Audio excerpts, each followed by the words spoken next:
අපිත් එක්ක අද මේ වීඩියෝවත් සමග එකතු වෙන ඔයාලට පුළුවන් බුද්ධි පරීක්ෂණ ප්‍රශ්න පත්‍රයට ඉහළ ලකුණක් ගන්න කොහොමද කියලා දැනගන්න. ඒ වගේම මේ වීඩියෝව ඩවුන්ලෝඩ් කර ගැනීමෙන් ඔයාලට පුළුවන් වෙනවා පළමු අදියරේ අවසන් ප්‍රශ්න 24 පිළිතුරු ලබා ගන්න. බුද්ධි පරීක්ෂණ ප්‍රශ්න පත්‍රය අමාරුද? අමාරුද? එහෙනම් කොහොමද මේ ටික දෙනෙක් වැඩි ලකුණු ගන්න? ටික දෙනෙක් ඊටාම ඉහළ ලකුණු ගන්න. ගොඩ දෙනෙකුටයි මේ ප්‍රශ්න පත්‍රය අමාරු වෙන්නේ. ඒකට හේතුව තමයි අපි පාවිච්චි කරන ක්‍රමවල වැරද්ද. ප්‍රශ්න පත්‍රය නෙමෙයි. ප්‍රශ්න පත්‍රයේ ටික දෙනෙක් ලකුණු වැඩියෙන්ම ගන්නව නම් ඒ අය භාවිතා කරන ඊටාම සක්‍රීය කාර්යක්ෂමකම කියනවා. එකම කාර්යයක් කරන්න අඩු වෙලාවක් ගත වෙනවා නම් එයා කාර්යක්ෂම ක්‍රම බවට පත් වෙනවා.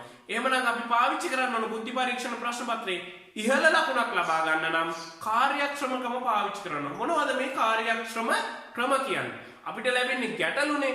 ඇයි මේ වගේ ගැටලු දෙන්න දීලා කට්ටියක් තෝරන්නේ? නිවැරදි නායකත්වයක් තෝරගන්න ඕන. නිවැරදි දක්ෂ පිරිසක් තෝරගන්න ඕන රාජ්‍ය සේවයට. ඒ වෙනුවෙන් තමයි මේ බුද්ධි පරීක්ෂණ ප්‍රශ්න පත්‍රය ලබලා දෙන්නේ. නිවැරදිව ඉක්මනින්ම හිතලා තර්ක කරලා තීරණ ගන්න පුළුවන් අය. ඒකයි මිනිත්තු වකදී මිනිත්තුවක් ගත වෙනකොට ගානක් හදාගන්න පුළුවන් වෙන අය ඉන්න ඕන. එමනම් පැයකදී ප්‍රශ්න 50කට උත්තර ලියන්න වෙනවා අපිට. ඒ 50ෙදී සමහර අයට ප්‍රශ්න පත්‍රය කියව ගන්නත් වෙලාව මදි වෙනවා. ඒ වෙන්නේ කාර්යක්ෂමකම පාවිච්චි කරන්නේ නැති වෙන නිසා. ඒ වගේම පුහුණු වෙන්න ඕන. නිරන්තර පුහුණු වෙලා අපිට පුළුවන් ඊ타මත්ම වේගයෙන් පහසු ක්‍රම පාවිච්චි කරලා ඉහළ ලකුණක් ලබා ගන්න බුද්ධි පරීක්ෂණ ප්‍රශ්න පත්‍රයේදී. ඇත්තටම ප්‍රශ්න පත්‍රය අමාරු නැහැ. අපි පාවිච්චි කරන අමාරු ක්‍රම නිසා තමයි අපි ප්‍රශ්න පත්‍රය අමාරු කියන පෙළඹිලා ඉන්නේ. බොහෝ දෙනෙකුට බුද්ධි පරීක්ෂණ ගැටලුවේදී වෙන ප්‍රශ්නය තමයි කාලය මදි වීම. කාලය මදි වෙන්න හේතුව අපි ගැටලු සාධන ක්‍රමවලට ගතවන කාලය ගොඩක් වැඩි වෙන එක තමයි හේතුව වෙන්නේ. එහෙමනම් අපි කෙටි ක්‍රම පාවිච්චි කරොත්, වේගවත් ක්‍රම පාවිච්චි කරොත්, පහසු ක්‍රම පාවිච්චි කරොත් බුද්ධි පරීක්ෂණ ප්‍රශ්න පත්‍රයේ ප්‍රශ්න 50 වෙනුවෙන් අපිට ලබා දෙන පැයක කාලය ඊටාම වැඩි වෙන්නත් පුළුවන්. එහෙමනම් අපි පාවිච්චි කරන්න ඕන ගැටලු වල සාධන ක්‍රම නෙවෙයි, වේගවත්ම පහසුම ක්‍රම පාවිච්චි කරලා කාලය ඉතුරු කරගනිමින් බුද්ධි පරීක්ෂණ ප්‍රශ්න පත්‍රයට පිළිතුරු ලබා දිය යුතුයි. ඒ වෙනුවෙන් ලෙහෙසිම, පහසුම, කෙටිම සහ වේගවත්ම සමීකරණ භාවිතයේ සරල සමීකරණ භාවිතා කරමින් ඒ වගේම නිවැරදි තර්කය ගොඩනගමින් ඉතාමත් කෙටි කාලයකදී පිළිතුරු ලබාගෙන බුද්ධි පරීක්ෂණ ප්‍රශ්න පත්‍රයේ ඉහළම ලකුණක් ලබාගෙන රජයේ විභාග ජය ගන්න ආකාරය අපි ඔයාලට කියලා දෙනවා. EIQ ක්ලාස් කියන Facebook පිටුවෙනුත් EIQ class YouTube channel එක හරහා අපිත් එක්ක එකතු වෙන්න නිසක ජයග්‍රහණය වෙනුවෙන් ඊටාත්ම උවමනාවෙන් උනන්දුවෙන් තමන්ගේ අරමුණ වෙනුවෙන් වැඩ කරන්න. බුද්ධි පරීක්ෂණයේ ඉහළම ලකුණක් වෙනුවෙන් EIQ ක්ලාස්. විභාගයක් සම්බන්ධ ගැටලුවක් තමයි තියෙන්නේ. විභාගයක් තියනවලු 35ක අවම ප්‍රතිශතයක් ගත්තොත්ලු විභාගය සමත් කරවන්නේ. හැබැයි මේක ලකුණු 135යිලු ගත්තේ. තවත් 40ක් මදි වුණාලු විභාගය සමත් වෙන්න. තවත් 40ක් මදි වුණාලු. එහෙනම් මගෙන් අහනවා ලබා දෙන මුළු ලකුණු සංඛ්‍යාව කොච්චරද කියලා. අපිට ලබා ගන්න පුළුවන් මුළු ලකුණු සංඛ්‍යාව. ඒ කියන්නේ මේ 135යි 40යි එකතු වුණාම 175යි. 175 කියන්නේ 35 වගේ. 175 කියන්නේ 35යි නම් ලබා ගන්න පුළුවන් මුළු ලකුණු ගාන 100යිනේ, ප්‍රතිශතය දීලා තියෙනවානේ. 35 කියන්නේ 175යි නම් 100 හොයන්න වෙන්නේ 35ට 35 එකයි. අපි දන්නවා 35 වල 6ක් නම් 350යි. 350න් භාගය තමයි 175. එහෙනම් මෙතන තියෙන්නේ 5යි. ලකුණු 500ක් ගන්න පුළුවන්. ලකුණු 500ක් තියෙන විභාගේ 135ක් ගත්ත වෙච්ච කෙනා ෆේල්.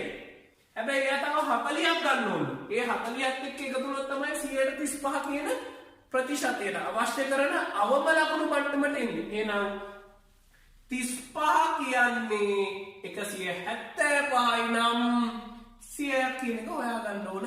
ඒකෙන් මට ලැබෙනවා 500යි. එහෙනම් මුළු ලකුණු ලබා ගන්න පුළුවන් ගාන 500ක් වෙනවා මේ ගැටලුවේදී.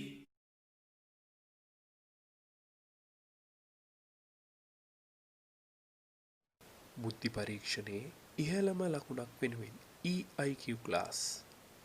ගඟක් තියනවලු මේ ගඟේ බෝට්ටුවක් පහළ දිසාවට කියන්නේ ජලය ගමන් කරන පැත්තටම යනවලු පැයට කිලෝමීටර් 20කින් ජලය ගමන් කරන දිශාවට ප්‍රතිවිරුද්ධව යනවලු පැයට කිලෝමීටර් 16ක වේගයෙන්. දැන් අපෙන් අහනවා ගඟේ සැබෑ වේගයයි බෝට්ටුවේ නිසල ජලයේ ගමන් කරන්න ඇති නිසල ජලයේ බෝට්ටුවට ගමන් කරන්න පුළුවන් වේගයයි අපෙන් අහනවා. අපි හිතමුකෝ ගඟ පහළට ගමන් කරනවා y කියලා වේගයකින්. බෝට්ටුවක් දැන් පහළට ගමන් කරනවා x කියලා වේගයකින්. එහෙනම් පහළට ගමන් කරන වෙලාවේදී x ධන y තමයි වේගය වෙන්නේ.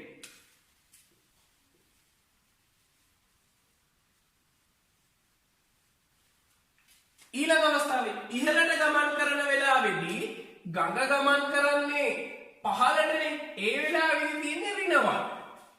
ඒ වෙලාවේදී තියෙන්නේ ඍණවයි. බෝට්ටුව යන්න හදන්නේ x කියන්නේ. එහෙනම් බෝට්ටුව x. මේ වෙලාවේදී x ඍණවයි කියලා තමයි එන්නේ. x ඍණවයි කියන්නේ කීයද? 16යි එතකොට.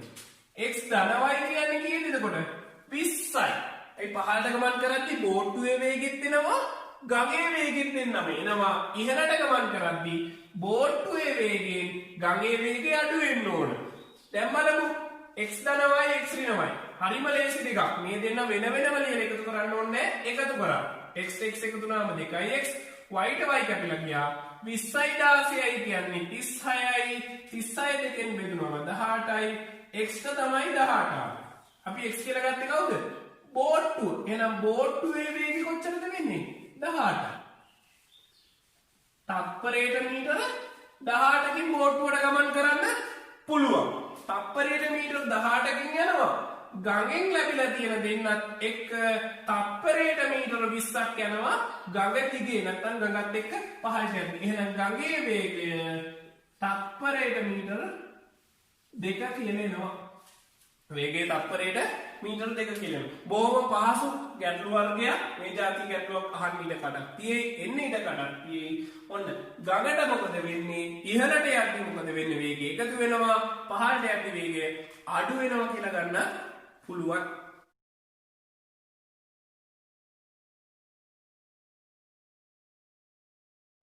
බුද්ධි පරීක්ෂණයේ ඉහළම ලකුණක් වෙනුවෙන් EIQ ක්ලාස්.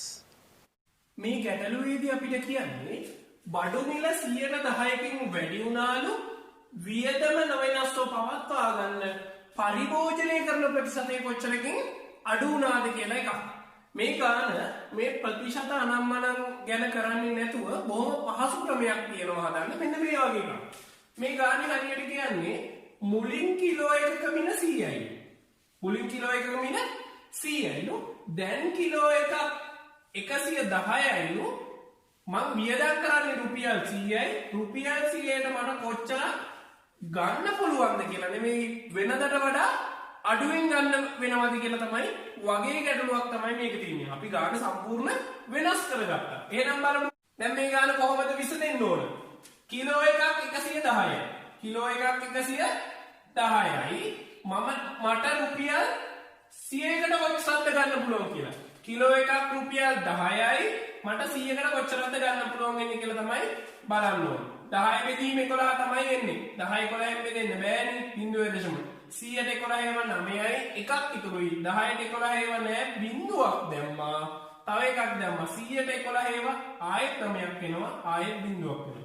මේ කිලෝග්‍රෑම්නේ. එහෙනම් මට ගන්න වෙන්නේ 909යි ග්‍රෑම්.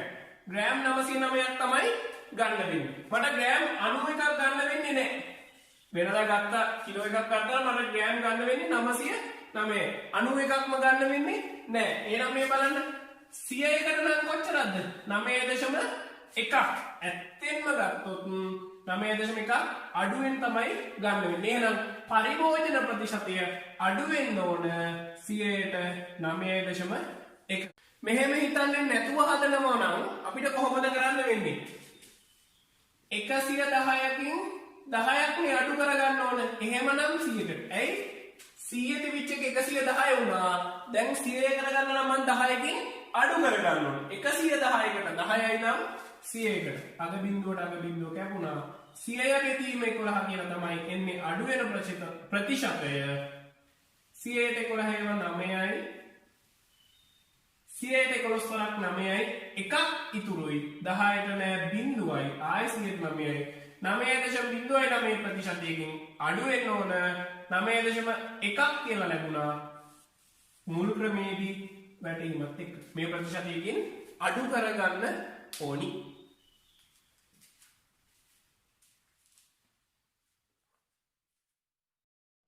බුද්ධි පරීක්ෂණයේ ඉහළම ලකුණක් වෙනුවෙන් EIQ ක්ලාස් A හා B කියලා තේ හදලා දෙන්නෙක් ඉන්නවලු A කියන කෙනා ග්‍රෑම් 400 කිරිපිටි පැකට් එකකින් තේ 24ක් හදනවලු B කියන කෙනා කිලෝ එකේ කිරිපිටි පැකට් එකකින් තේ 70ක් හදනවලු කවුද හොඳ කියලා තමයි එහෙම නැත්නම් අපෙන් අහන්නේ වැඩිපුර කිරිපිටි යොදන්නේ කවුරුන්ද කියලා මේ ගාන සාමාන්‍ය ක්‍රමයට හදනවා නම් ග්‍රෑම් 400 තේ 24කට දානවා නම් එකකට යෙදෙන ගාන හොයාගන්න පුළුවන් ඒ වගේම කිලෝග්‍රෑම් එකක් කියන්නේ ග්‍රෑම් 1000යි ග්‍රෑම් 1000 70න් බෙදලා පිළිතුර ගන්න පුළුවන්. එතකොට අපිට හොයාගන්න පුළුවන් කොච්චර ප්‍රමාණයක් දානවද කවුරුන්ද වැඩි කියලා. හැබැයි IQ ප්‍රශ්න පත්‍රයකට මොහොත දෙන්න අපිට ඕන කාලයක් ඉතුරු කරගන්න ඕන වේගෙන් හදන්න පිළිතුර නිවැරදිම වේගවත්ම ක්‍රමය තමයි අපිට ඕන. අපි මේ ක්‍රමයට යන්නේ නැහැ. එහෙමනම් බලනවා ග්‍රෑම් 400කින් නම් හදන්නේ 24යි. එයා කිලෝ එකකින් කොච්චර හදයිද කියලා. 400කට 24යි 800කට 48ක් හදනවා එහෙනම් තව 200කදීනේ. තව 200ක් දැම්මොත් එයා කොච්චරක් හදනවද? 24න් භාගනේ. එහෙනම් තව 12ක් හදනවා. මෙයා හදනවා තේ 60ක්. මෙයාට පුළුවන් තේ හදන්න මේ ක්‍රමයට තේ 60ක් හදන්න පුළුවන් කිලෝ එකකින්. මෙයා අහලා තිනවා කිලෝ එකකින් 70ක්. එහෙනම් කවුද වැඩිපුර කිරිපිටි දාන්නේ? වැඩිපුර දාන්නේ A කියන කෙනා. ඇයි? එයාට පුළුවන් නේ හදන්න කිලෝ එකකින් 60යි. B කියන කෙනා කිලෝ එකකින් 70ක් හදනවා කියන්නේ එයා තමයි අඩුවෙන් කිරිපිටි දාන කෙනා වෙන්නේ. එහෙනම් අපෙන් ඇහුවේ වැඩිපුර කිරිපිටි දාන්නේ කවුද කියලා? වැඩිපුර දාන්නේ A. දැන් රස වැඩි ඇත්තේ ඒකේ තේ වෙන්න පුළුවන්.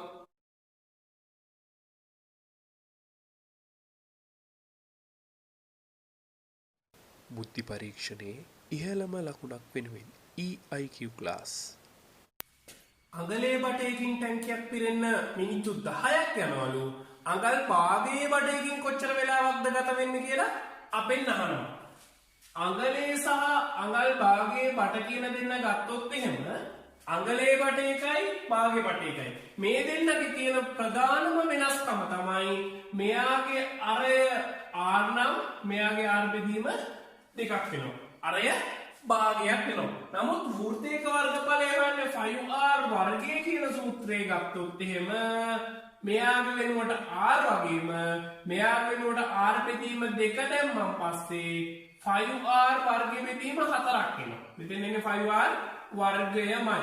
ඒ කියන්නේ අඟලේ බටකට වඩා අඟල් භාගයේ බටයක වර්ගඵලය 4න් බෙදෙනවා. තියෙන වෙනස්කම නැත්නම් වර්ගඵලය අතර අනුපාතය 4ට එකක් වෙනවා. අඟලේ බටේට වඩා අඟල් භාගයේ බටේ 4 ගුණයක් පුංචි කියන එක නැත්නම් වර්ගඵලය අඩුයි කියන එක. 4 ගුණයක් විශාල කෙනාට මිනිත්තු 10ක් යනවා. එහෙමනම් එක ගුණයක් තියෙන කෙනාට මිනිත්තු 10 වගේ 4 ගුණයක් යනවා. මිනිත්තු 40ක් ගත වෙන්න ඕන. මෙන්න මේ ගැටලුවේදී වැදගත්ම කාරණේ තිබුණේ වෘත්තවල වර්ගඵලයන් අතර අනුපාතය. අපි වෘත්තයකට ගමුකෝ. අරය R 2R 3R 4R කියන අනුපාත වලට වෘත්තයන් තිබුණොත් මෙයාගේ වර්ගඵලය වෙන්නේ 5R වර්ගය. මෙයාගේ වෙන්නේ 5 වගේම R වර්ගය ගත්තී 2R ගේ වර්ගය. එහෙනම් 4යි 5R වර්ගය. 4 ගුණයක් වෙනවා. 3 තියෙදි 3 වරක් 3 9යි 5R වර්ගය වෙනවා 4ක් 4 16යි 5R වර්ගය වෙනවා. එහෙනම් අරයන් අතර අනුපාතය 1ට 2ට 3ට 4 ආවට වර්ගඵලයන් අතර අනුපාතය එන්නේ 1ට 4ට 9ට 16 කියන එක තමයි එන්නේ. අන්න ඒ අතර අනුපාත සම්බන්ධ කරගෙන තමයි මේ ගැටලුව තියෙන්නේ. හරියට 5R වර්ගය කියන කෙනා අඟල් භාගයේ බටේ වගේ 2R අඟලේ බටේ වගේ. එහෙනම් කාලය කියන්නේ ප්‍රතිලෝම සමානුපාතයක් නෙමේ ගැටලුවට. අඟලෙන් මිනිත්තු 10යි නම් අඟල් භාගයේ බටෙන් ඒ වගේ ගත වෙන්න ඕන 4 ගුණයක්. එහෙනම් මිනිත්තු 40ක් ගත වෙනවා මේ ගැටලුවේ.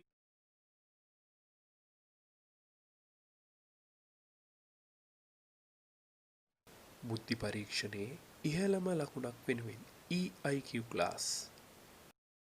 වයස් සම්බන්ධ ගැටලුවක් තමයි ලැබිලා තියෙන්නේ. x කියලා එක්කෙනෙක් ඉන්නවලු. එයාගේ වයස y වගේ වයස වගේ 3 ගුණයක්ලු. තවත් අවුරුදු 12ක් ගිහිල්ලා x ගේ වයස y වගේ 2 ගුණයක්. හදන්න පුළුවන් සාමාන්‍ය ක්‍රමය තමයි x කියන කෙනාගේ වයස y වගේ 3 ගුණයක්.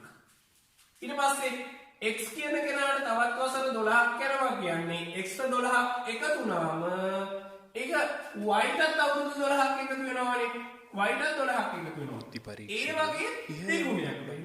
මේ කොටස දෙගුණයක් වෙන්න ඕන. දැන් x කියන්නේ 3යි y නේ. x කියන්නේ 3යි y. එහෙනම් මේ පැත්තේ තියෙනවා 3යි y එකතු කිරීම 12ක්. මේ පැත්තේ තියෙනවා 2යි y දන්න 12 2 24ක්.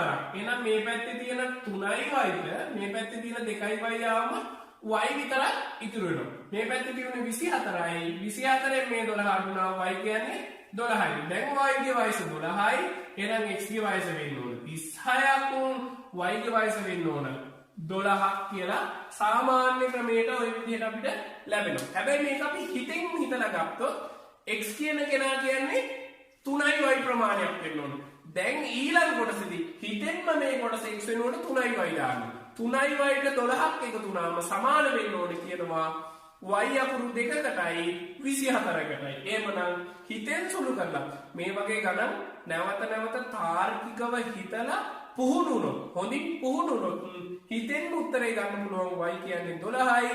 එහෙනම් x කියන්නේ වයස 36ක් වෙන්න ඕනේ කියලා මනා භාවිතයෙන් නැවත නැවත පුහුණු වීමෙන් තත්පර 5ක් 10ක් ඇතුළත මේ වගේ ගැටලුවක් හදාගන්න පුළුවන්කම අපිට ලැබෙනවාමයි.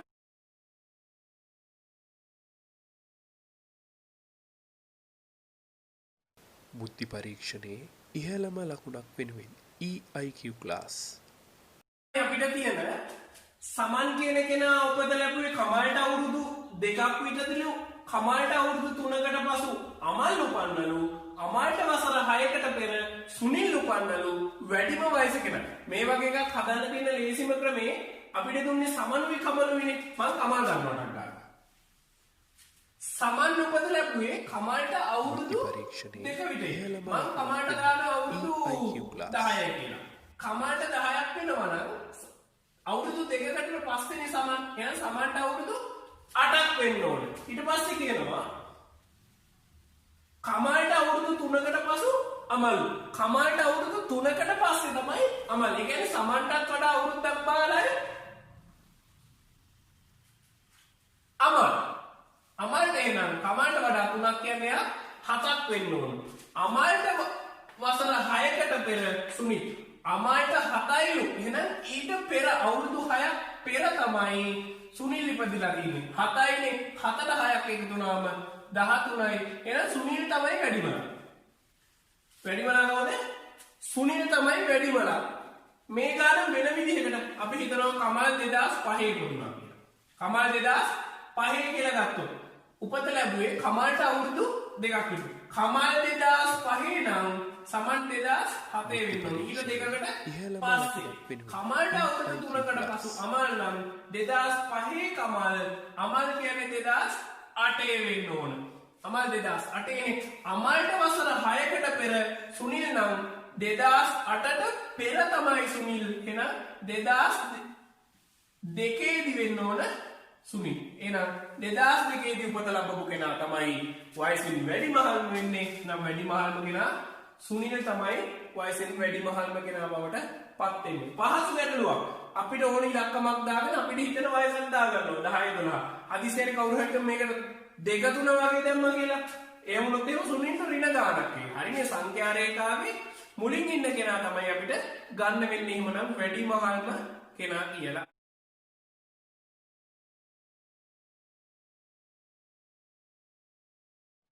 බුද්ධි පරීක්ෂණයේ ඉහළම ලකුණක් වෙනුවෙන් EIQ ක්ලාස්.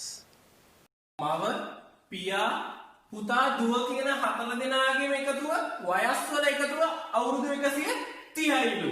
පියා අම්මට වඩා අවුරුදු 10ක් වැඩි මහල්ලු. දුව අම්මට වඩා අවුරුදු 26ක් බාලයිලු. පුතා දුවට වඩා අවුරුදු 4ක් වැඩි මහල්ලු. එහෙනම් මගෙන් අහන්නේ පුතාගේ වයස කීයද කියලා. මගෙන් අහන්නේ අපෙන් අහන ගැටලුව තමයි පුතාගේ වයස කීයද කියලා. අපි මේ ගාන හදන්න පහසුම විදිහට නොදන්නා කෙනාට x අකුර දානවා නම් මවට තමයි දාන්න ඕන. මවගේ වයස x. මවගේ වයසට පියාගේ වයස කියන්නේ x එකතු වෙන්න ඕන තව 10ක්. x කියන්නේ අම්මගේ වයසනේ. ඒ වයසෙන් දුව අවුරුදු 26ක් පාර නිසා අවුරුදු 26ක් අඩු කරනවා. පුතා දුවටගේ වයසට වඩා අවුරුදු 4ක් වැඩි මහල්ලු. ඒ කියන්නේ x ඍණ 22 තමයි පුතාගේ වයස වෙන්නේ. ඔන්න ඔය විදිහට ගත්තකි. මේ ඔක්කොගේම එකතුව තමයි 130ක් වෙන්නේ. 130ක්. x අකුරු 4ක් තියෙනවා. ඒ කියන්නේ මේ සියලුම දෙනාගේ එකතුව ගත්තාම පස්සේ 4යි x එකක් එනවා. 26යි 22යි කියන්නේ 48යි 48 3යි 10ක් එතන දැම්මම 38යි. ඒ 38ට සමාන ලකුණෙන් එහා පැත්තට යන්නේ. ධන 38ට වෙලා නේන 168ක් වෙනවා. දෙපැත්තම 4ෙන් බෙදෙන්න ඕන. x කියන එක ගන්න 16 නම් 4 ඒවා 4යි 8ට 2යි. එහෙනම් අම්මට වයස 42යි. පුතාගේ වයස කියන්නේ 42කින් 22ක් අඩු වෙන්න ඕන. එහෙනම් පුතාගේ වයස අවුරුදු 20 කියලා තමයි එන්නේ. එහෙනම් දුවගේ අවුරුදු 20කට වඩා 4ක් අඩු වෙන්න ඕන. දුවගේ 16යි තාත්තගේ අවුරුදු 52ක් වෙනවා. මේ ගාන හදන්න මීටත් වඩා ලේසි ක්‍රමයක් අපිට හදාගන්න පුළුවන්. අම්මගේ වයස නිදිලා තියෙන්නේ. අම්මගේ වයසත් එක්ක ටක් ගාලා තාත්තට 10ක් එකතු වෙන්න ඕන. දුවට 26ක් අඩු වෙන්න ඕන. පුතාට 22ක් අඩු වෙන්න ඕන. එහෙනම් සම්පූර්ණ එකතුව 4යි x. මෙන්න මේ කොටස.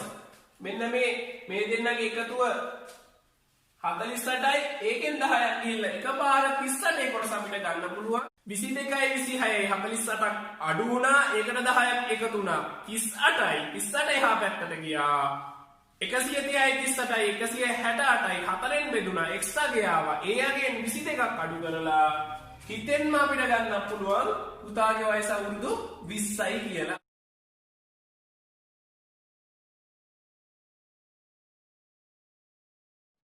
බුද්ධි පරීක්ෂණයේ ඉහළම ලකුණක් වෙනුවෙන් EIQ ක්ලාස්.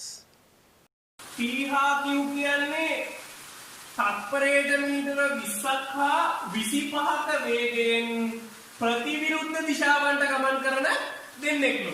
මේ දෙන්නගේ ගමනේ යම්කිසි කාලයකදී දෙදෙනා අතර පරතරය කිලෝමීටර 0.495ක් වෙනවලු. ඒ දේ වෙන්න ගත වෙන කාලය කොච්චරද කියලා තමයි අපෙන් මේ ගැටලුවේදී අහන්නේ. පළවෙනි කෙනා දකුණු දිශාවට ගමන් කරොත් දෙවෙනි කෙනා අනිවාර්යෙන් වම කියන ප්‍රතිවිරුද්ධ දිශාවට ගමන් කළ යුතුමයි. මෙයා යන්නේ 20ක වේගයෙන්, මෙයා යන්නේ 25ක වේගයෙන්. ගමන ආරම්භ කරලා පළමු තත්පරය අවසන් වෙද්දී දෙදෙනා අතර පරතරය මීටර 45ක් වෙන්න ඕනේ. පරතරය මීටර 45ක් වෙන්න ඕනේ.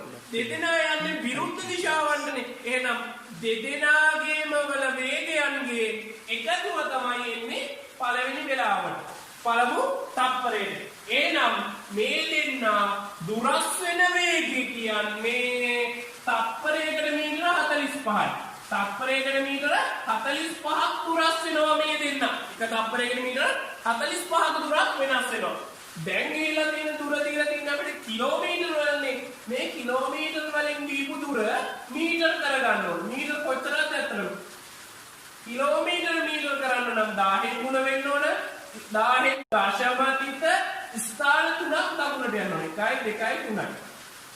මීටර 495ක් ගිහිල්ලා තියෙනවා. තත්පරයකට යන්නේ 45ක් යනවා. 45යි. එහෙනම් ගත වෙන කාලේ 45ට 45 එකයි 49ට නම් 1යි 4ක් ඉතුරුයි. ඉතුරු 45ට 1යි කියන්නේ තත්පර 11යි. තත්පර 11කදී තමයි මේ දෙන්න කිලෝමීටර 0.495ක් දුරින් ඉන්නේ. වැදගත්ම දේ දෙපසට ප්‍රතිවිරුද්ධව යන දෙන්නේ වෙන්වීමේ වේගය කියන්නේ මේ දෙන්නගේ එකතුව ගමන් කරපු දුර කිලෝමීටර වලින් දීලා තිබ්බයා මීටර කරගත්තා. දුර බෙදීම වේගය කියන එකෙන් ගත වෙන කාලය අපි බොහොම පහසුවෙන් ලබා ගත්තා.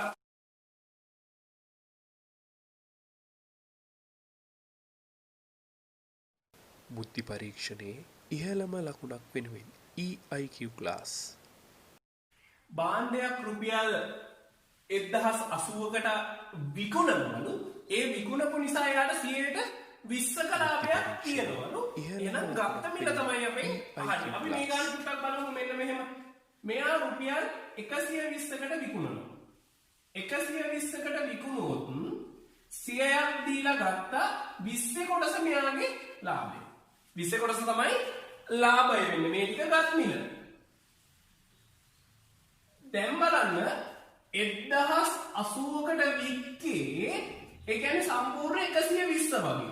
සම්පූර්ණ 120 වගේ තමයි 1080. එයා මේක ගන්න වියදම් කරේ 120කට 100යි. 20ක් තමයි ලාභය. එහෙනම් මෙයා ගක්මිල වන්නේ 1080කට විකුණපු කෙනාගෙන් 120 කියන්නේ ගත්ත මිලයි ලාභේ දෙකේම 120න් 100ක් තමයි යා ගත් මිල. 120කට වික්කොත් 100ක් ගත් මිල 20ක් ලාභය. එහෙනම් 1080ට විකුණපු කෙනාගෙන් 120න් 100ක් අග බිඳුවකට අපි අග බිඳුවක් කැපෙනවා. 12 වරක් 9 තමයි 108 වන්නේ. නම් 900ට ගත්ත කෙනා තමයි මෙයා විකුණලා තියෙන්නේ කීයද? 1080ට හරිද බලමු. 100කට නම් 20යි 100ව 9ක් තියෙනවා. එහෙනම් 20ව 9ක් 180යි 900යි 1080යි. ගක්මිල 100යි නම් 20ක් ලාභයි.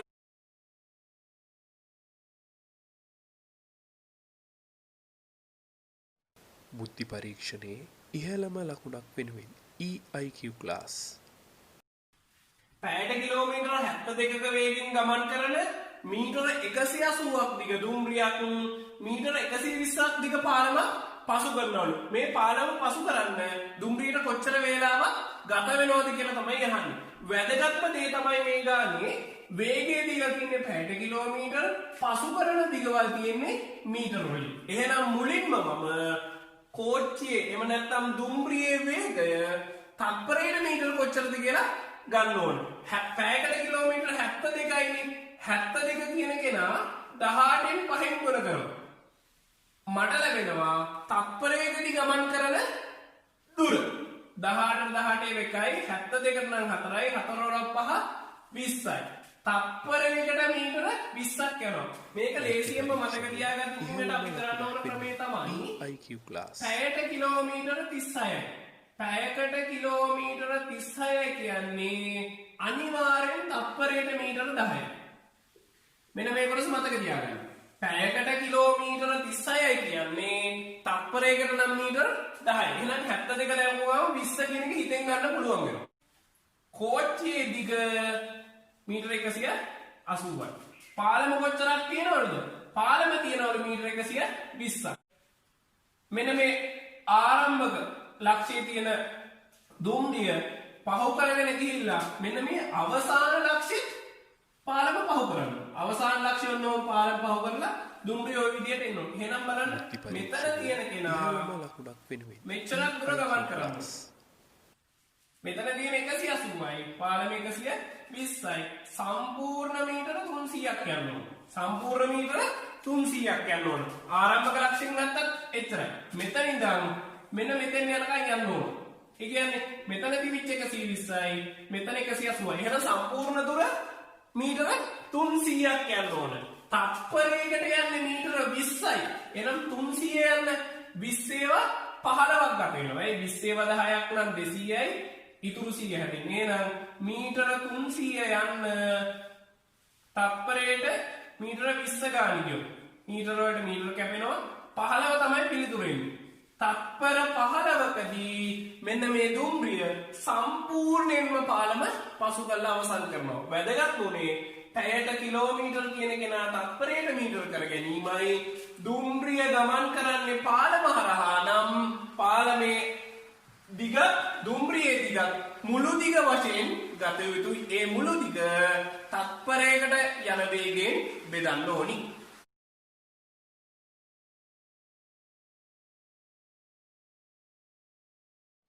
බුද්ධි පරීක්ෂණයේ ඉහළම ලකුණක් වෙනුවෙන් EIQ ක්ලාස්.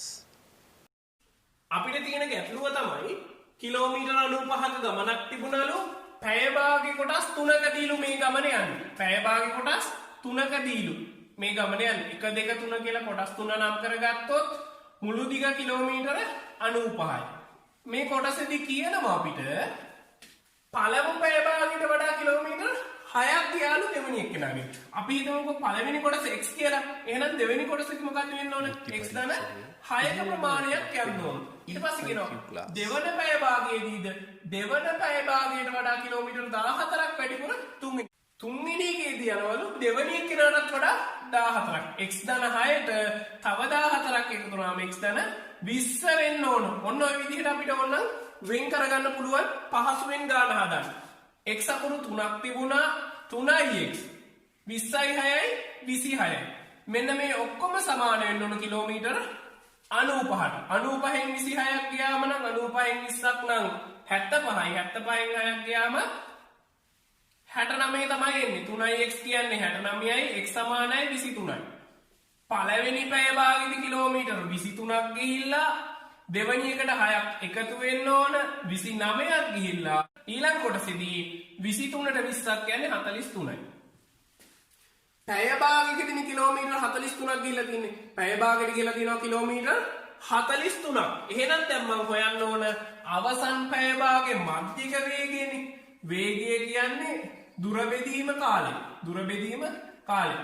දුර කිලෝමීටර් 43යි පැය භාගයයි කියන්නේ පැයට කිලෝමීටර් 86යි. පැයකට නම් කිලෝමීටර් 86ක වේගයෙන් තමයි ගිහිල්ලා තියෙන්නේ. මේක ඊට වඩා පහසුවෙන්ම ගන්න පුළුවන් ක්‍රමය තමයි හොඳ උමනාවෙන් බලන්න 6යි 6කට 14ක් වැඩියෙන් ගියාම එහෙනම් මේ 6 කොටසටත් මෙතන 14ක් එකතු වෙන්න ඕනේ. එහෙනම් 6යි 20යි 26යි 95න් 26ක් අඩු වුණාන් පස්සේ මට ටක් ගාලා පිළිතුරු ලැබෙනවා 69යි. 69 කියන්නේ සමානව ගමන් කරපු කොටස් 3ටම අදාළ කොටස් 3. ඒක 3ෙන් බෙදුනම 23යි. 23ට 14 එකතු කරලා වරද්ද ගන්න එපා. 6ක් එකතු කරලා ආයෙ 14ක් නැත්නම් 23ට 20ක්ම එකතු වුණාම 43යි. 43 ගියේ පැය භාගයකදී ඒ වගේ දෙකක් යනවා පැයකදී නම් එහෙනම් පැයකට කිලෝමීටර් 86ක් ගමන් කරනවා. පැයකට කිලෝමීටර් 86ක වේගයෙන් ගමන් කරනවා අවසන් පැය භාගය තුල.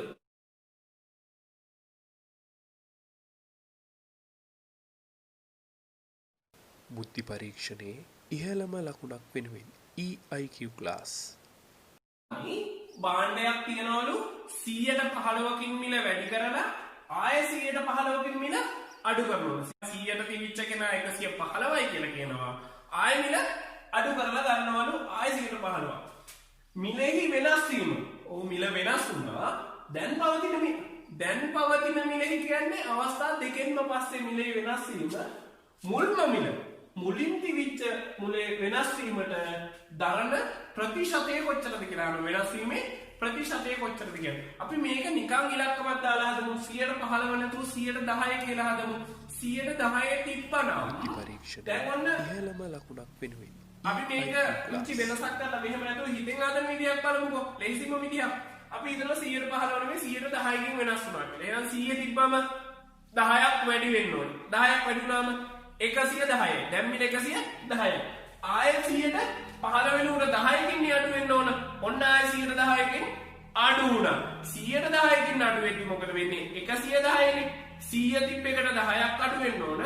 වැඩිපුර තියෙන 10ට එකක් අඩු වෙන්න එන රුපියල් 11ක් අඩු වෙන්න ඕන. දැන් 110 11ක් අඩු වුණාම 99යි. දැන් විකුණන්නේ 99ට. වෙනස් වීම 100ට 99ක් නෙවෙයි. මුල් මිල 100යිනේ. එහෙනම් 1යි. 100ට එකක අඩුවීමක් තමයි තියෙන්නේ. හැබැයි දැන් ගානේ අපිට තියෙන්නේ 100ට 10 කියලා අපි හිතුවට 100ට 15. 100 තිබුණා 100ට 115 වෙන්න ඕන. දැන් මිල 100ට 115 වෙන්න ඕන. එහෙමනම් ඊළඟට විකුණද්දී ආයෙ 115ක් අඩු වුණානේ 100 තිබ්බනම් 15ක් අඩු වෙනවා. එහෙනම් විකුණන්නේ 85කට. එහෙනම් 100ෙන් 85. 100 ගුණ කිරීම 100ෙන් 115 කියන්නේ මිල වැඩිවීම. දැන් ආයේ 100ට 15ක් අඩු වුණා කියන්නේ ඉතුරු මිල 100ෙන් 85 තමයි වෙන්න ඕන. බිංදු දෙකට බිංදු දෙකක් නම් ගියා. 115 85න් ගුණ කරලා 100ෙන් බෙදන්න ඕන. 115 ගුණ කිරීම 85 බෙදීම 100. ඔය උත්තරේ ගන්න අපි වෙලාව පොඩ්ඩක් පැත්ත කොහොමද කියලා අපි වෙන ක්‍රමයක් බලමු. තවත් පුංචි ක්‍රමයකට හරි උත්තරේ ගන්න විදියක්. බලන්න කොහොමද වෙන්නේ කියලා. 100ට තිබ්බ බාන්නේ 115ක් වෙන්න ඕන. 100ට තිබුණා නම් එයා 115ක් වෙන්න ඕන. දැන් 100ට 15ක් අඩු වෙන්න ඕන. 115 කියන කෙනා මම 100යි 10යි 5යි කියලා කඩා ගන්නවා. 100 10 5 කියලා කඩා ගන්නවා. 100කට නම් 15ක් අඩු වෙන්න ඕන. 10කට නම් කීයක් අඩු වෙන්න ඕනද? 1.5. 100ට 15යි නම් 10ට 1.5ක් වෙන්න. 5යි 1.5න් භාගය තමයි 5කට. ඒ කියන්නේ 0.75 වෙන්න ඕන. මේ ටිකේ මුළු එකතුව. බලමු. 15යි 16යි 16.5යි ඒකේ 5 මෙතන දැම්මම 17යි. මෙතන ඉතුරු වෙච්ච 2යි 5 කියන්නේ 17.25. මුළු අඩුවීම 17.25 අඩු වෙන්න ඕනි. 17.25 අඩු වෙන්න ඕනේ. මේ කීයෙන්ද? 115න් 17.25 අඩු වෙන්න ඕනේ. බිංදු දෙකක් දාගත්තා. මෙතෙන් එන්නේ එහෙනම් 7යි 5යි. මෙතන ඉතුරු 4යි. 14න් 4ක් ගියාම 7යි. මෙතන 10ක් ගියාම 97.75 තමයි විකුණන්නේ. එහෙනම් 100 තිබුණේ 97.25 කියන්නේ 100ට තිබිච්ච එක 97.25ට වෙනස් වීමනේ යන්නේ මිලේ. වෙනස් වීම කොච්චරද කියලා. එහෙනම් 2.25ක් තමයි වෙනස් වුනේ. එහෙනම් 100කට කියලා ගත්තොත් 2.25 100කට අඩුවීමක් තමයි ඉන්නේ. 100කට අඩුවීම. මේකේ උත්තරේ ගත්තොත් එහෙම 85 115ක් අපිට එනවා 9775යි කියලා. 97.75 තමයි ඒකට පිළිතුර.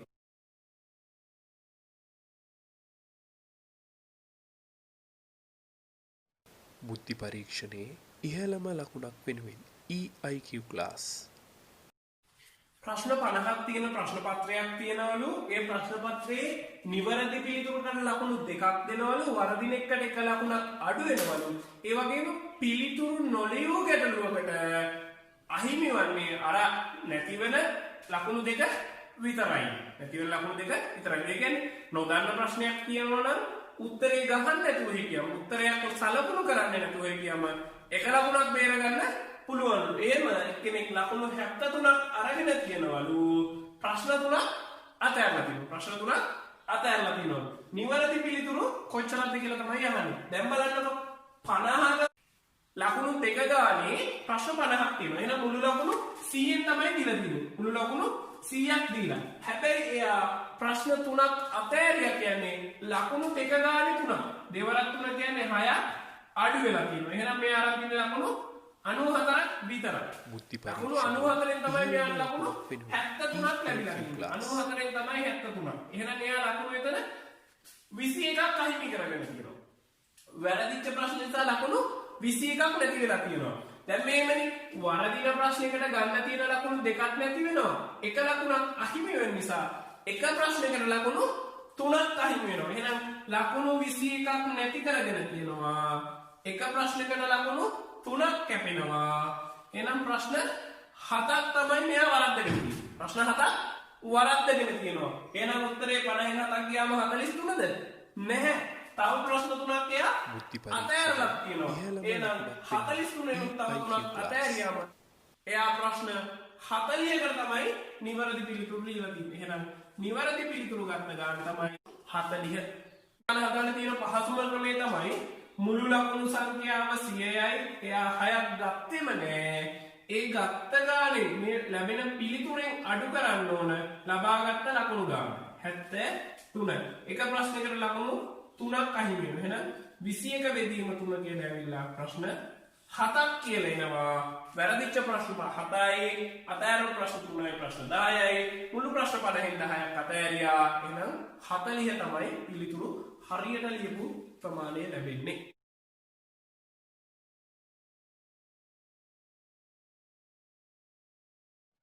බුද්ධි පරීක්ෂණයේ ඉහළම ලකුණක් වෙනුවෙන් EIQ ක්ලාස්. ගැටලුව තමයි රමන් කියන කෙනා පර්චස් 12ක ඉඩමක් මිලදී ගන්නවලු රුපියල් 10,80,000ක් යොදවලා. ඒ ස්ථානයෙන්ම 110ක මිල වැඩි වීමකට පස්සේ සුමන් පර්චස් 14ක් මිලදී ගන්නවලු. සුමන් වැය කරන්නේ කොච්චර මුදලක්ද කියලා තමයි අපෙන් අහන්නේ. මේ වෙලාවේදී බලන්න පර්චස් 12කට වියදම් කරලා තියෙනවා 10,80,000. එහෙනම් 10,80,000 12න් බෙදලා මම පර්චස් එකක මිල හොයා ගන්නවා. ඒ හොයාගත්ත පර්චස් එක මිල 10%කින් වැඩි වුණා කියන්නේ 100ට තිබ්බනම් 110ක් වුණා. ඒ වගේ පර්චස් 14ක මිල හොයා ගන්න ඕන. අපි එනම් බලමු 10,80,000යි. මේ ගන්න මිලදී ගන්න පර්චස් 12යි. එහෙනම් එකක මිල හොයාගත්තා. මේ එකක මිල දැන් 100ට 10කින් වැඩි වෙලා 100ක් තිබුණා නම් 110යි. දැන් ඒ වගේ කොටස් 14කට තමයි මිල හොයාගන්න වෙන්නේ. අපි බලමු 108 දෙකපු ගමන් 12 වරක් 9 කියලා පේනවා. එහෙනම් 9.1 2 3යි 4යි 9.4ක් තියෙනවා. මෙතනින් දෙකක් ගියාම 900 ඉතුරු වෙනවා. 12ට කැපිලා ගියානේ. 900 110න් ගුණ කරලා නැවත 14න් ගුණ කරන්න ඕන. බිංදු 3ක් අයින් වෙනවා. බිංදු 3ක් අයින් වෙනවා. 11 වරක් 9 ක්ලාස් 99යිනේ. බොහොම පහසුවෙන් ගත්ත එකනේ. එයා 14න් ගුණ කරලා අගට බිංදු 3ක් දාන්න ඕන. 99ව 14ක් තමයි ගන්න වෙන්නේ. 14 වරක් 9 ගත්තොත් එහෙම 14 ඒවා 10ක් නම් 140යි. ඒකෙන් 14ක් අඩු වුණා කියන්නේ 126න් 6යි 12ක් ඉතුරුයි. 14 ඒවා 9ක් කියන්නේ 126යි 12යි 138යි බිංදු 3ක් වැටෙනවා. එහෙනම් 13,80,000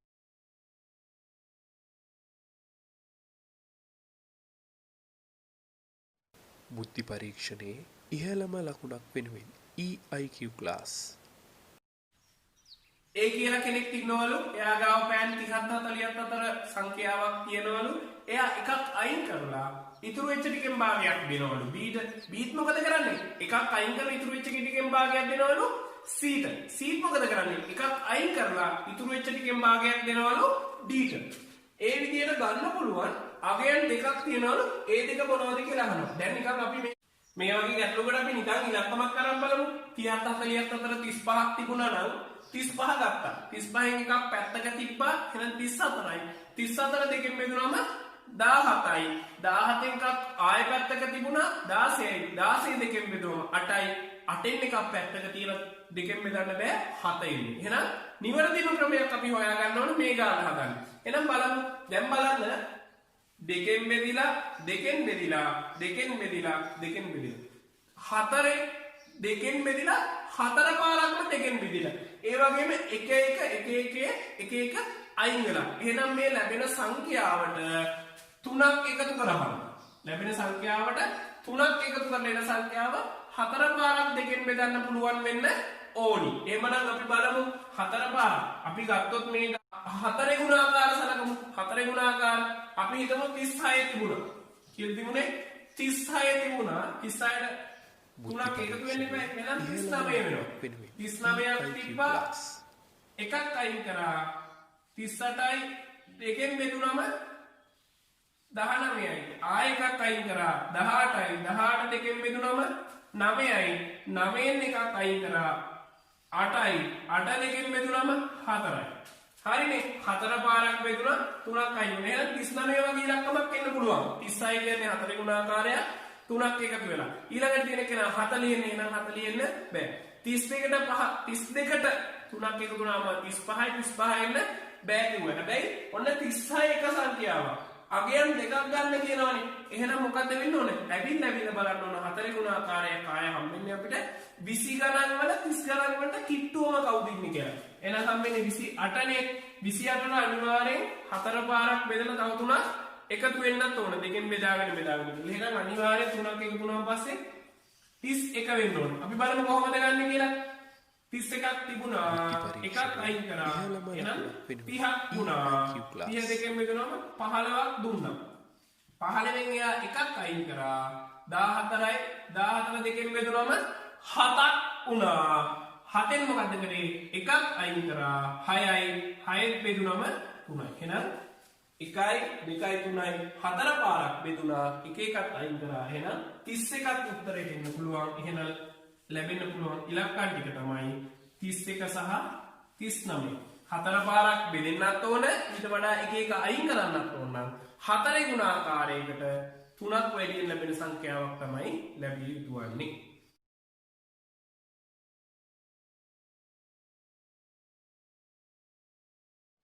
බුද්ධි පරීක්ෂණයේ ඉහළම ලකුණක් වෙනුවෙන් EIQ ක්ලාස්.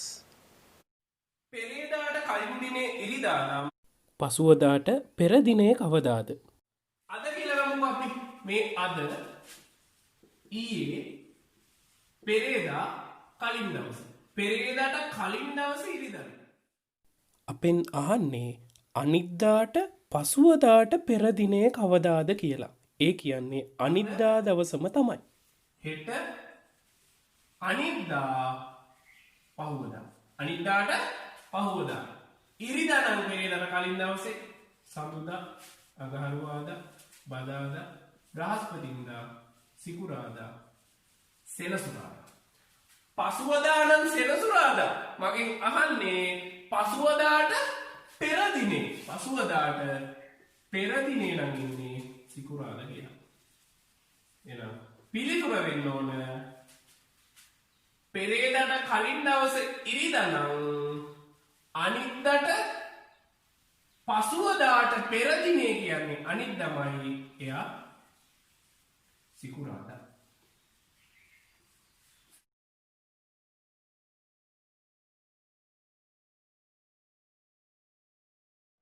බුද්ධි පරීක්ෂණයේ ඉහළම ලකුණක් වෙනුවෙන් EIQ ක්ලාස්. අනුයාත සංඛ්‍යා හතක් තියෙනවලු. ඒ වගේ මධ්‍යන්නේ 96යි. මධ්‍යන්නේ 96යිලු. අවසන් සංඛ්‍යාවට පෙර සංඛ්‍යාවේ අර්ධය අහන්නේ. මේ බලන්න කියන්නේ අනුයාත සංඛ්‍යා හතක්. එක ළඟ පිටන සංඛ්‍යා හතක් තිබුණලු. 3යි 6යි 7ක් තිබුණලු. මධ්‍යන්නේ කියන්නේ මේ ඔක්කොම එකතු කරලා 7ෙන් බෙදුවම එන්නේ කෙනා. එහෙනම් 96 ආවේ. එක ළඟ පිහිටි සංඛ්‍යා හතක්නේ.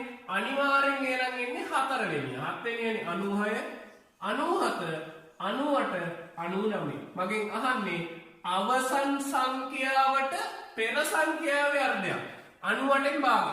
98න් භාගය කියන්නේ පිළිතුර 49. හිතෙන් ගන්නත් පුළුවන්. සංඛ්‍යා 7යි තියෙන්න ඕන.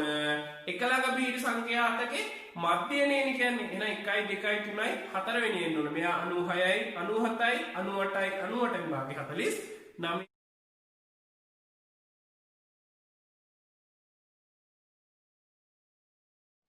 බුද්ධි පරීක්ෂණයේ ඉහළම ලකුණක් වෙනුවෙන් EIQ ක්ලාස්. පවුලේ 6 දෙනෙක් හිටියලු.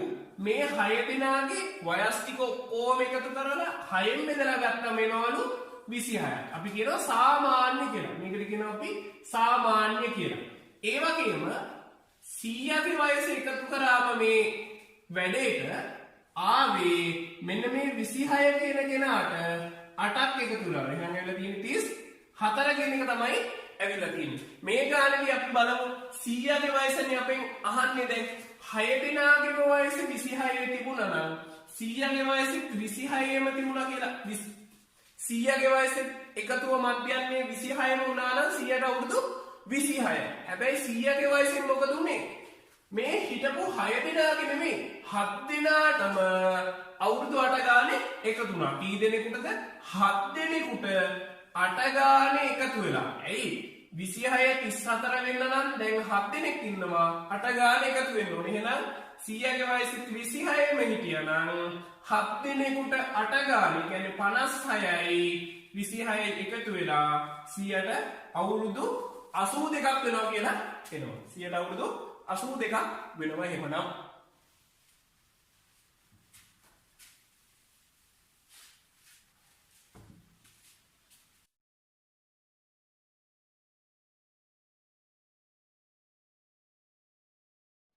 බුද්ධි පරීක්ෂණයේ ඉහළම ලකුණක් වෙනුවෙන් EIQ ක්ලාස්. තියෙනවලු ඒ නලයෙන් පිරෙන්න මිනිත්තු 15ක් යනවලු B නලයෙන් පිරෙන්න මිනිත්තු 20ක් යනවලු. C නලය මගින් ටැංකිය පුළුවන්ලු මිනිත්තු 30කින් හිස් කරන්න. මේ නල තුනම එකපාර විවෘත කරාම කොහොමද කොච්චර වෙලාවක් ගත වෙනවද කියලා අහනවා මේ ටැංකිය පිරෙන්න. අපි බලමු. වතුර ටැංකියක් තිබුණා. A B කියලා නල දෙකක් තියෙනවා. C කියලා කෙනෙක්ගෙන් ඉවත් වෙනවා. A ගෙන් නම් 15යි B ගෙන් නම් 20යි C විවෘත කරොත් මිනිත්තු 30කින් තමයි මේ වැඩේ වෙන්නේ. මේ જાති ගාන බොහොම පහසුවෙන් හදන්නේ මෙහෙම. මොකුත්ම හිතන්නේ නැතුව මෙන්න මේ වැඩේ කරනවා. 1 යට 15 එකතු කිරීම 1 යට 20 එක අඩු කරනවා 1 යට 30. මේ කොටස අඩු වුණානේ. මෙතන පොදු හරය එන්නේ 60. 60ට 15 ඒවා 4යි 4 වරක් 1 4යි 60ට 20 ඒවා 3යි 3 වරක් 1 3යි 60ට 30 ඒවා 2යි දෙවරක් 1 2. එහෙනම් 7න් ගිහිල්ලා 5 බෙදීම 60 කියලා එනවා. 65න් බෙදුනම අන්තිම මොහොතේ අපි කරන්නේ දෙපැත්ත මාරු කරලා 65න් බෙදලා 12යි කියලා ගන්නවා. එහෙනම් මිනිත්තු 12ක් තමයි ගත වෙන්නේ. ගත වෙන කාලය වෙන්නේ මිනිත්තු 12ක්. මේක උනේ කොහොමද? මෙන්න මෙහෙමයි. මේ අපි ගත්තේ කුඩාම පොදු ගුණාකාරයන් හා අඩු කිරීම. මුළු ප්‍රමාණය අවසානයේ බෙදන්න ඕන කාලය. ඒ කාලයට ගත් එක තමයි උත්තරේ මෙතන. එන්නේ ඒ වැඩේ පරස්පරය උඩයට මාරු කරලා බෙදීම අරගෙන තමයි 12 කියනගෙන පිළිතුර අපි ගත්තේ.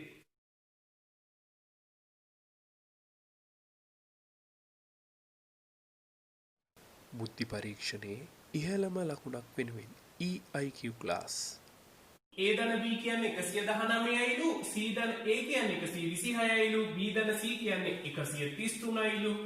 A ගෙත් B ගෙත් C ගෙත් අගයන් අහනවා. මේ වගේ ගැටලුවකදී අපි මුලින්ම බලන්න ඕන කොයි විදිහටද ගැටලුව හැදිලා තියෙන්නේ කියලා. මෙතන A තියෙනවා, B C තියෙනවා, B C තියෙනවා. මේ ගානේ මෙන්න බලන්න AB කියන මේ දෙන්න එකතු කරොත් මෙන්න මේ දෙන්න එකතු කරොත් A අකුරු දෙකක් හැදෙනවා, C අකුරුකුයි B අකුරුකුයි එකතු වෙනවා.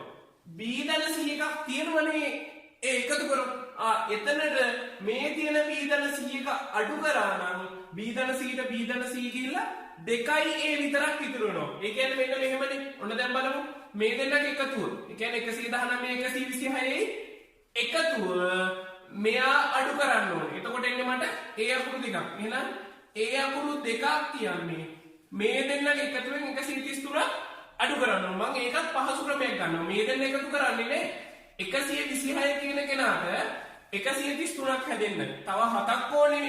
ඒ 7 මෙතනින් දානවා. මෙතනින් 7ක් දානවා. 119න් 7ක් අඩු වුණාම 112යි එන්නේ. දෙපැත්තම දෙකෙන් බෙදුනම ඒට එනවා 56. ඒට එනවා 56. ඒ 56 කියන්නේ ඉතුරු උත්තර නිකම්ම ගන්න පුළුවන් නේ. A ධන C කියන්නේ 120යිලු. එහෙනම් 56ක් ගිය ගමන් C ට එනවා 126යි 56ක් ගිය ගමන් C කියන්නේ 70යි. C කියන්නේ 70යි නම් 133 හැදෙන්න නම් 70ක් අයින් වෙච්ච ගමන් 133න් B ට එනවා 63ක්. B ට එනවා 63ක්. ඔච්චරයි ගන්න. බොහොම පහසු ගානක්. ඒ වගේම මේ දෙන්න එකතු කරලා A ධන B 100 අකුරු දෙකක් එනවා. එහෙනම් මෙයා එකකින් අඩු කරලා ඒ වගේම ලේසියෙන් උත්තරේ ගන්න පුළුවන් වෙනවා. බොහොම පහසු ගැටලුවක්. දීලා තියෙන නොදන්නා පද ටික ගැන බලලා කොයි කීප දෙනා එකතු වෙලා මේ දෙන්න එකතු වෙලා මෙයා එක්කෙනෙක් තනි කරගන්න පුළුවන් අවස්ථාව හදාගෙන උත්තරේ ගන්නයි.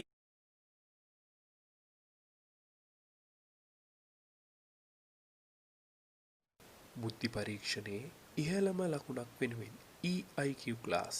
තියෙන ගැටලුව තමයි පළල වගේ දෙගුණයක් දිග ඍජු කෝණාශ්‍රයක් තිබුණාලු. ඒ කියන්නේ පළල x නම් දිග 2යි x විය යුතුයි. පළල මෙන් දිග දෙගුණයක් වන ඍජු කෝණාශ්‍රයක් තිබුණාලු. දිග හා පළල ඒකක එක බැගින් වැඩි කරාලු. එහෙනම් දිග 2x ධන 1 බවට පත් වෙනවා. පළල x ධන 1 බවට පත් වෙනවා. ඒකක එක බැගින් වැඩි වුණාලු. ඒකක එක බැගින් වැඩිවීමක් තමයි ගැටලුවේදී වෙන්නේ. මේ ගැටලුව මෙන්න මෙහෙම වෙනස් වුණාන් පස්සේ විශාල ඍජු කෝණාශ්‍රය ඒකක 145කින් වැඩි වුණාලු. වර්ගඵලයේ ඒකක 145කින් වැඩි වුණාලු. එහෙමනම් මෙන්න මේ දිග තමයි අපෙන් අහන්නේ. මුල් දිග තමයි අපෙන් අහන්නේ. මේ ගැටලුව හදන්න ක්‍රම දෙකක් තියෙනවා. මම මුලින් සාමාන්‍ය ක්‍රමය කියන්න. ඊට පස්සේ වඩා පහසු ක්‍රමය කියන්න. දැන් ගන්න පුළුවන් අපිට මේ වෙලාවේ හැටියට වර්ගඵලය. දිග ගුණ කිරීම පළලනේ 2x ධන 1 වාරයක් x ධන 1. විශාල රූපයේ වර්ගඵලය 2x ධන 1 වාරයක් x ධන 1. ඒකෙන් අඩු කරන්න ඕන 2x x ගෙන් දිග ගුණ කිරීම පළල එහෙනම් 2x වර්ගයක්. මේක සුළු කරාන් පස්සේ 145 එන්න ඕන. ඔන්න ඔය සමීකරණ විසඳන්න පුළුවන්. ඊට වඩා පහසුම ක්‍රමය මෙන්න මේ වැඩි වෙච්ච ටික. වැඩි වෙච්ච ටිකේ වර්ගඵලය කීයක් වෙනවද? 145යි. මේ ටික 1යි නම් මේ මුළු දිග 2x ධන 1. එහෙනම් වර්ගඵලය 2x ධන 1 වාරයක් 1. ආලියන් ඕමනා නෑ. ඊට පස්සේ මෙන්න මේ කැලේ ඒත් පළල 1යි දිග x. එහෙනම් x වාරයක් 1 x මුළු එකතු 145 වෙන්න ඕන. 2x x එකතු වුණාම 3x ධන 1 එහාට ගියාම ඍණ එකක් වෙනවා. එහෙනම් 144යි. දෙපැත්තම 3ෙන් බෙදන්න ඕනේ. 14ට නම් 4යි 24ට 6යි x කියන්නේ 46යි. එහෙනම් 2x කියන්නේ මුළු දිග 92යි. මුළු දිග 92ක් කියලා තමයි අපිට ලැබෙන්නේ. විසඳලත් ඒ උත්තරේම අපිට ගන්න පුළුවන්. බලන්න සමීකරණ විසඳීමේ ක්‍රමයක් තියෙනවා. වරහන් දෙකක් තියෙද්දි. පළමු පදයෙන් ඊළඟ පද දෙකම ගුණ කරන්න ඕනේ. 2x වර්ගය ධන 2x එකෙන් x ගුණ වුණාම x එක් වරක් 1 1යි ඒක ඍණ 2x වර්ග සමාන 140. ඍණ 2x වර්ගයට ධන 2x වර්ගය කැපිලා යනවා. 2x ධන x කියන්නේ 3x 3x ධන 1 ඍණ 1. අර විදිහටම තමයි. වඩා පහසු ක්‍රමයෙන් අපිට ගැටලුව විසඳන ක්‍රමය ලබා ගන්න පුළුවන් වෙනවා.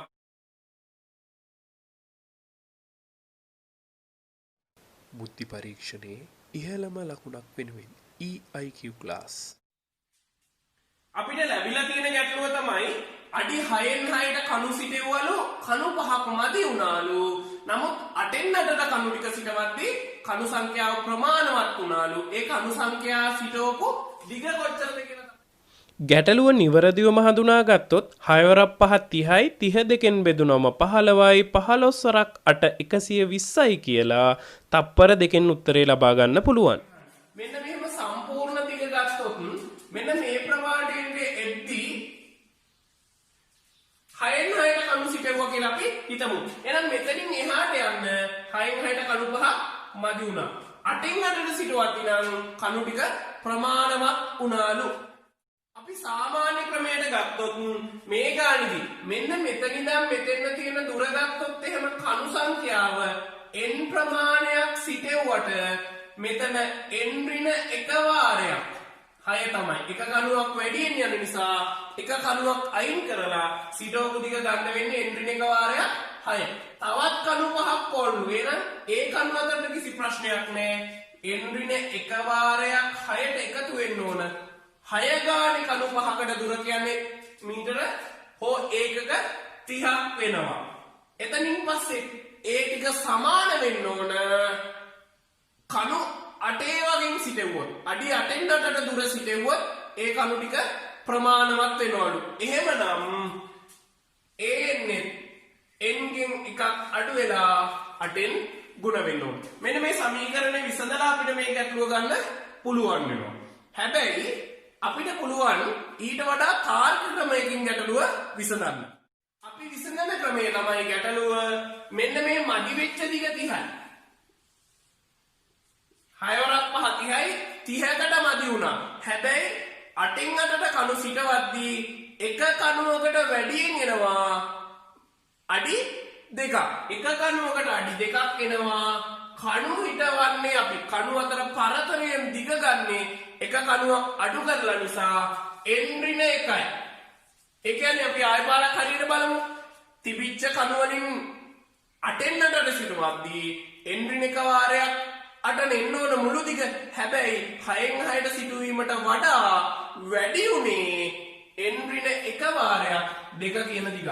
ඒ දිගෙන් සම්පූර්ණ මීටර 30ම ලැබෙන්න ඕන. 2ට 1යි 15යි n කියන්නේ 16ක් කියලෙනවා n කියන්නේ 16ක් කියලෙනවා 16 අඩි 8න් 8ට සිටවපු නිසා ඇත්තටම 16න් එකක් අඩු කරලා අපිට ඇත්තටම ඕනානේ n ඍණ 1නේ n ඍණ 1 කියන්නේ 15යි 15 වරක් 8න් අඩි 120යි කියලා. එහෙනම් කණු සිටවපු මුළු දිග අඩි 120ක පරතරයක තමයි කණු සිටවලා තියෙන්නේ.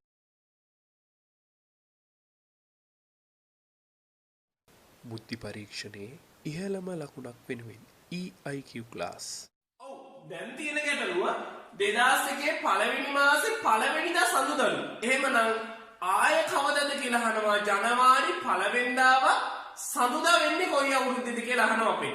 අපි දන්නවා සති 52කුත් තව එක දවසක් වැඩියෙන් එනවා. අපි සාමාන්‍යයෙන් ගාන හදන්නේ ඊළඟ අවුරුද්දේ ඊළඟ දවසේදී එක දිනයක් වැඩි කරලා. එහෙමනම් අපිට බොහොම පහසුවෙන් හිතන්න පුළුවන්. හැබැයි අපි කල්පනා කරන්න ඕන දේ අධික අවුරුද්දක් ලැබෙන එක ගැන පමණයි. 2001 නේ 2002 2003 2004 2005 2006 2007 2008 කියන ටික ආවොත් 2001 දී සඳුදා දවසක් වුණු නිසා 2002 දී අඟහරුවාදා දවසක් වෙන්න ඕන. 2003 දී තව දවසක් එකතු වෙන්න ඕන. බදාදා දවසක් වෙන්න ඕන ජනවාරි 1 වෙනිදා. 2004 දී බ්‍රහස්පතින්දා වෙන්න ඕන. හැබැයි 2004 කියන්නේ දවස් 366ක් තියෙන අධික අවුරුද්දක් නිසා තව දවසක් වැඩියෙන් එකතු වෙන්න ඕන. හරිම නම් යන පිළිවෙලට නම් 2005ට එන්න ඕන සිකුරාදා. හැබැයි සෙනසුරාදා වෙන්න ඕනි. එහෙනම් 2006 දී තව එකක් වැඩි වෙනවා. ඉරිදා වෙන්න ඕන. 2007 දී තමයි නැවත සඳුදා දවසක් ලැබෙන්නේ. එහෙනම් පිළිතුර වෙන්නේ 2007.